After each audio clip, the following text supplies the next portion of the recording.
Hello everyone, welcome back. तो मैं आज आपके लिए एक नया टॉपिक लेके आई हूँ, that is friction is a necessary evil. What? क्या फ्रिक्शन आपका दोस्त भी है और दुश्मन भी? ऐसा कैसे हो सकता है? Let's see. तो क्या आप मुझे ये बता सकते हैं कि बॉल जो कि किसी ग्राउंड पर रोल कर रही है, even we are not applying the force, but the speed of the ball reduces by itself and ultimately it stops? Why? क्या आप बता सकते हैं कि टायर के सरफेसेस पर ये टाइनी हेयर्स क्यों होते हैं, उसका सरफेस ग्रूव्ड क्यों होता है? क्या आप ये बता सकते हैं कि आपके शूज़ के सोल्स पर ये ग्रिप्स क्यों होती है? इन सभी का आंसर आपको इस वीडियो में मिलेगा, देखते रहिए। So what is friction? तो फ्रिक्शन होता क्या है बच्चों? फ्रिक्शन होता है एक फोर्स जो कि एक्सर्टेड बाय द सरफेस। ये आपका सरफेस आपके ऑब्जेक्ट पे लगाता है। और क्यों लगाता है? ऑब्जेक्ट के मोशन को अपोज करने के लिए। वो नहीं चाहता कि ऑब्जेक्ट मूव करे। क्या? यस, वो चाहता ही नहीं कि ऑब्जेक्ट मूव करे, वो ऑब्जेक्ट के मोशन को अपोज करता है। इसे एक डायग्राम से समझते हैं। मान के चलिए ये है आपका एक ऑब्जेक्ट और ये है आपका सरफेस। जब आप इसके बॉक्स के ऊपर आप अपना फोर्स लगाएंगे तो ये ऑब्जेक्ट मूव करने लग जाएगा। लगेगा ऑब्वियसली, क्योंकि आप फोर्स लगा रहे हैं। जब आप फोर्स लगाएंगे तो ये ऑब्जेक्ट मूव करने लगेगा। लेकिन एक फोर्स और लगता है यहाँ पर, जो कि सरफेस लगाता है इस ऑब्जेक्ट के ऊपर अपोजिट डायरेक्शन में, जो कि इस ऑब्जेक्ट के मोशन को अपोज करता है। और यही जो फोर्स है, यही होता है आपका फ्रिक्शन फोर्स। तो आपने डायग्राम में देखा ही होगा कि फ्रिक्शन क्या होता है। अब इसकी डेफिनेशन को समझते हैं।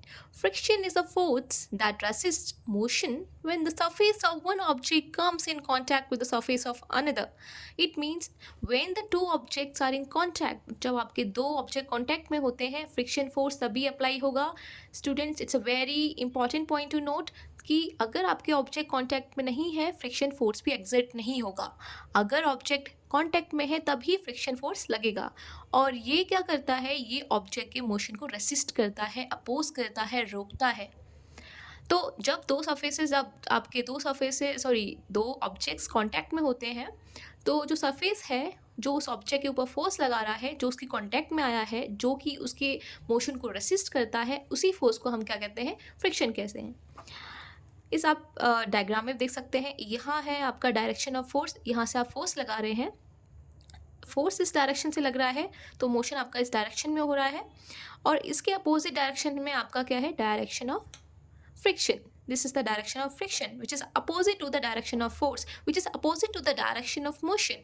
इट मीन्स ये आपके बॉडी के मोशन को अपोज करेगा, बिकॉज ये अपोजिट डायरेक्शन में लग रहा है। अब हम देखते हैं फ्रिक्शन के इफेक्ट्स क्या हैं, इसके एप्लीकेशंस क्या हैं। फ्रिक्शन के इफेक्ट्स देखने से पहले ज़रा इसे समझते हैं। क्या यहाँ पे आपको दो बॉल दिख रही हैं? मैं डोरा की तरह बिहेव कर रही हूँ ना? हाँ, सो आपको यहाँ एक दो बॉल दिख रही होंगी। One is very sad, one is very happy. Why? Because of the surface. See, first में आपके पास रफ सरफेस है, सेकेंड में आपके पास स्मूथ सरफेस है। And it is very obvious कि स्मूथ सरफेस पर फ्रिक्शन भी कम लगता है। You can easily move an body. So जितना ज़्यादा आपका सरफेस स्मूथ होगा तो फ्रिक्शन भी उस पर उतना ही कम लगेगा। और आप फर्स्ट पिक्चर में देख सकते हैं, the surface is very rough, so it's very hard to move an object on the rough surface because friction is very high. So जितना ज़्यादा रफ सरफेस उतना ज़्यादा हाई फ्रिक्शन। ठीक है, तो अगर आपको फ्रिक्शन को रिड्यूस करना है तो सरफेस को स्मूथ बनाओ। Now effects of friction. तो फ्रिक्शन के क्या क्या इफेक्ट्स हैं, जहाँ फ्रिक्शन लगेगा क्या क्या इफेक्ट्स आपको देखने को मिलेंगे। Let's see. First point is friction opposes motion and ultimately stops a moving effect. It means अगर फ्रिक्शन लग रहा है तो ऑब्वियस सी बात है वो मोशन को अपोज करेगा और उसी की वजह से आपकी बॉडी अल्टीमेटली रुक जाएगी, स्टॉप हो जाएगी। So first one is it opposes motion. Second, friction produces heat. Friction से हीट जनरेट होती है। आप देख सकते हैं, एक इरेजर लीजिए और उसको आप जो है सरफेस पे रब कीजिए और उसके बाद इरेजर के सरफेस को टच करके देखिए, वहाँ पर वो थोड़ा आपको हॉट फील होगा। Similarly if you rub your hand against each other, what happen?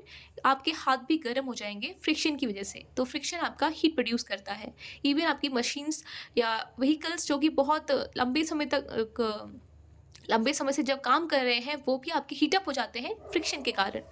Friction causes wear and tear. It means what it means, friction से आपके बहुत सारे पार्ट डैमेज हो जाते हैं। For example if you talk about the tyres of the vehicles, tyres आपके जो आपके नए टायर्स हैं उनको ऑब्ज़र्व कीजिए और जो आपके पुराने टायर्स हैं उनको ऑब्ज़र्व कीजिए, तो उनमें क्या डिफरेंस है। Both surfaces are different. Why? जो आपका नया टायर होगा उसका सरफेस एकदम अच्छा होगा, लाइंस आपको विजिबल होंगी। जो पुराना टायर है उसमें आपके जो लाइंस है वो विजिबल नहीं होगी, स्मूथ सरफेस होगा, बिकॉज फ्रिक्शन की वजह से आपका जो सरफेस है इट्स वॉर्न आउट। सिमिलरली बहुत सारी मशीन के पार्ट बिकॉज ऑफ फ्रिक्शन ख़राब हो जाते हैं। तो ये फ्रिक्शन के कुछ इफ़ेक्ट्स हैं। अब एप्लीकेशंस क्या हैं फ्रिक्शंस की? फ्रिक्शन हमारे लिए ज़रूरी क्यों है? फ्रिक्शन हमारे लिए फ्रेंड क्यों है? हाँ, यही तो बात है। देखिए ज़रा, because of friction we are able to walk, right, and whole things. अगर फ्रिक्शन नहीं होता तो आप चल नहीं पाते। क्यों? ज़रा सोचिए, क्या आप कभी बनाना के पील पर, बनाना के छिलके पे कभी आपने पैर रखा है? आप तुरंत फिसल जाते हैं क्योंकि सरफेस आपका बहुत स्मूथ होता है, स्लिपरी होता है, फ्रिक्शन कम होता है और आप तुरंत गिर जाते हैं। इसी तरह से अगर सरफेस पर फ्रिक्शन नहीं होता तो आप जल्दी से गिर जाते, आप चल ही नहीं पाते। इवन आप जो लिख पा रहे हैं वो फ्रिक्शन की वजह से लिख पा रहे हैं। अगर आप फ्रिक्शन नहीं होता तो आप लिख भी नहीं पाते, क्योंकि आप जैसे ही लिखने की कोशिश करते it will slip of. Similarly, you're not able to hold the things if friction is not there. Friction is very important. See, अगर फ्रिक्शन ना हो, we are not able to hold things, we are not able to walk, we are not able to write. Next, burning of match stick would not be possible without friction. आप माचिस चलाते हैं, जब माचिस चलाते हैं तो माचिस की तिल्ली और माचिस का डब्बे का जो सरफेस होता है आप उसको रब करते हैं। रब करने से वहाँ पे फ्रिक्शन होने के कारण वहाँ पे हीट जनरेट होती है, हीट जनरेट से आपकी मैच स्टिक जल जाती है। सो अगर फ्रिक्शन नहीं होता तो आप आग भी नहीं चला पाते। ओके, नेक्स्ट, ये पॉइंट मैंने 2 बार लिख दिया है, so let it be. Third point, the movement of friction is made possible because of friction because between the tyres and the road surface. Even आपकी गाड़ियाँ भी जो होती हैं, जो व्हीकल्स होते हैं, जो टायर्स होते हैं, फ्रिक्शन होने के कारण आपकी व्हीकल्स भी ईजिली मूव कर पाते हैं। अगर फ्रिक्शन नहीं होता तो आपकी गाड़ी ब्रेक होने के बावजूद नहीं रुकती, वो चलती ही रहती। इसका मतलब फ्रिक्शन भाई बहुत ज़रूरी है। We are able to keep the objects such as chair, table horizontally if friction is not possible. We are not able to keep the objects. अगर फ्रिक्शन ना होता तो हम चीज़ों को हॉरिजॉन्टली रख ही नहीं पाते, क्योंकि हम किसी भी ऑब्जेक्ट को रखते वहाँ कोई ग्रिपिंग नहीं होती, वहाँ कोई फ्रिक्शन नहीं होता और आपकी ऑब्जेक्ट स्लिप ऑफ हो जाते। तो देखिए, अगर फ्रिक्शन नहीं होता तो कितनी बड़ी मुसीबत होती है हमारी ज़िंदगी में। Even friction produce lot of heat, lot of energy, still we need friction.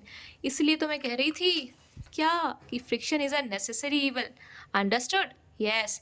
Okay, क्या आप बता सकते हैं कि फ्रिक्शन किसने इन्वेंट किया था?